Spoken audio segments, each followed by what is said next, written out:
Oh, hi, darling. How are you? It's Broken Beak, and I don't want to freak him out because we were never like buddy buddies. I just saw him one day. I'm trying to get it. There we go. Oh, he's gonna come up here and eat. Come on, Bubba. Come on, it's okay. Yeah. And I saw him near the back of the murder. And I felt like, oh my God, that bird's gonna die. He has, like, the whole tip of his beak gone. And his little black tongue looked like a tiny black snake coming out. It was gross. It doesn't look like a parrot's tongue. That looks like a little bean, kinda. Hey, baby. There he is. Oh. There he is. God, it's gonna pour. Hi. I will get something special for you. Yes, I will.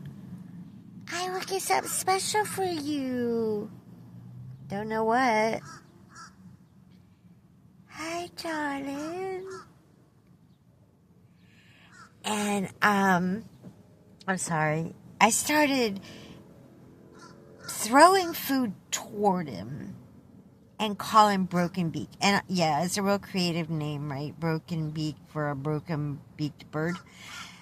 But it was just a quick way to, like, connect with him. And I just would call his name and try to get food to him. And one day it connected. Like, I called his name. He looked toward me. I threw him food. He got the food. And it clicked. And after that, he started coming and getting closer and closer in the murder, like moving up from the back. And he'd get bolder and bolder and started coming and get peanut butter. And I was so happy because I really was afraid this bird wouldn't make it through. We had a really bad winter.